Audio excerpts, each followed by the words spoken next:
عزیزانو نن سبا په معاشره کې چې چین او سکون نشته ده او د هر څه نه برکت ووته، نو یو لویه وجه دا ده کوم چې د حدیثو نه معلومیږي چې خلک د مور پلار نافرمانه شو، څنګه چې د هغوی د خدمت کولو حق دی هغه شانتې خدمت د والدینو نن په معاشره کې نشته دی. حالانکه په قرآن کریم کې الله تعالی 15 ځایه د خپل حق نه بعد د والدینو حق بیان کړی دی، چې کوم ځای کې الله تعالی دا ویلي دي چې عبادت او بندګۍ لایق زه یم، زه معبود واحد یم بس، نو د دغه نه بعد متصل الله تعالی د والدینو مقام ذکر کړی دی، د هغوی سره د حسن سلوک حکم کړی دی. او بیا په والدینو کې خصوصا د مور مقام چې قرآن ذکر کړی دی نو په عجیبه شان سره ذکر کړی دی. همدغه وجه چې رسول الله مبارک څخه یو صحابي راغلی او تپوس یې وکړو چې زما په متعلقینو کې زما د حسن سلوک زیات حقدار څوک دي؟ نو ورته ویې ستا مور. صحابي وفرمایل چې بیا څوک؟ نو بیا وفرمایل چې بیا ثم امک، ستا مور بیا. نو په دریم ځل وفرمایل چې بیا څوک؟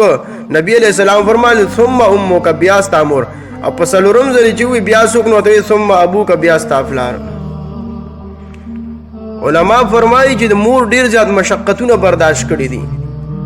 قرآن مجید کې الله تعالی وایي چې ووصینا الانسان بوالديه احسانا حملته امه کرها ووضعته کرها وحمله وفصاله 30 شهرا، چې مونږ انسان ته تاکیدی حکم کړی دی د مور پلار سره د حسن سلوک په باره کې، ځکه ستا د مور چې دی نو شدت پس شدت، تکلیف پس تکلیف دی برداشت کړی دی، 3 میاشتې په خپل ګیډه باندې ګرځولې، بیا د پیدایش په وخت کې هغه درد برداشت کړی دی، بیا دنیا ته راغلی 2.5 کاله تا ته د مور پی درکړي دي. نو دغه وجه علما وایي چې دا د مور حق قرآن کې الله تعالی بیان کړی دی، نو رسول الله مبارک دغه حدیث مقتبس دی د قرآن د دغه آیات نه، چې دغه کې الله تعالی د مور دا 3 تکلیفونه بیان کړي دي. دومره لوی شان یې درونو حدیث کې راغلی چې هغه سړی ملعون دی چې کوم سړی نه والدین ناراضه دي. یو پیر رسول الله مبارک فرمایل چې هغه سړی دی ذلیل وي، رغم انفه ثم رغم انفه ثم رغم انفه، 3 پیر فرمایل چې هغه سړی دی ذلیلی. قیل من یا رسول الله، تپوس شو د الله رسول دا څوک؟ قال من ادرك والدي عند الكبر او احدهما ثم لم يدخل الجنه، چا مور او پلار دواړه د بوډاوالي په زمانه کې وموندل یا یو د دې دواړو نه وموندو او دې داسې خدمتونه کو چې دې په جنت ته داخل نشو، دا سړی دی ذلیلی. عزیزانو د مور خدمت چې هر څومره وکړی شي د پلار نو دا کم دی، حق یې نشي ادا کولی. ګورئ حافظ ابن کثیر لیکلي دي چې د یمن نه یو ځوان راغلی او یو کمزورې زنانه وه، مور یې ورسره په ملا باندې شاته راړولې وه او حج د پارې راوستې وه. د حج تمام ارکان ادا کولو نه بعد رسول الله مبارک څخه راغله، دا ځوان راغلی او تپوس یې کړو چې د الله رسوله ایا ما د دې مور داسې خدمت وکړو، حج مې پې وکړو، را مې وسته، دا کمزورې ده، په خپله شا باندې مې راوستې ده، نو ما یې څه حق ادا کړو؟ د الله رسول ته وفرمایل چې تا د دې د یو څه حق م ادا نه کړو. عزیزانو دومره لوړ مقام دی. ګورئ او حدیث کې دی چې د مور د قدمونو لاندې جنت دی. ګورئ الجنت تحت اقدام الامهات راغلی دی، مطلب دا دی چې د دې خدمت وکړه، د دې نه دعاګانې واخله، د دې د دل ازارۍ او بد دعا نه ځان بچ کړه، تا دپاره جنت دی. ګورئ امام ابو اسحاق رحمت الله علیه لوی محدث تیر شوی دی، دغه حدیث بیانو په درس کې شپې کور ته لاړم، مور یې دغه کمزوري وه، چافي وله وکړه، نو دا ګیره چې ده دا د مور د لاندې د تلو سره ولګېده، چافي کوله.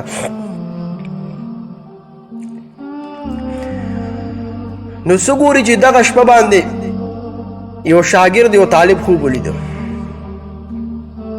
چې ابو اسحاق رحمه الله په یو شین باغ کې روان دی او په دې ګیره کې ملغلرې پړکېږي. سباله درس ته حاضر شو. شاګرد ورته ووایي چې استاد بیګا مې خوب لیدلی دی. بچیه څه دې لیدلی دي؟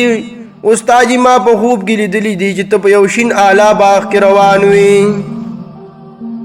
ستاسو په ګیره کې شنې ملغلرې پړکې دي. استاد پوه شو چې دا خو بیګا ما د مور خدمت کړی دی او دا ګیره مې د مور لاندې تلو سره لګېدلې ده. امام ابو اسحاق رحمت الله علیه ورته وفرمایل چې و بچیا پرون مونږ حدیث ویلو چې الجنت تحت اقدام الامهات چې د میندو د قدمونو لاندې جنت دی.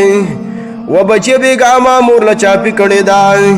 دا شین باغ چې تا لیدلی دی نو دا جنتو چې زه پکې روان وم او دا زما په ګیره کې چې ملغلرې پړکې دي دا زما د مور د تلو هغه دوړه وه. عزیزانو دومره لوی شانې ده ګوره چې چا خدمت کړی دی.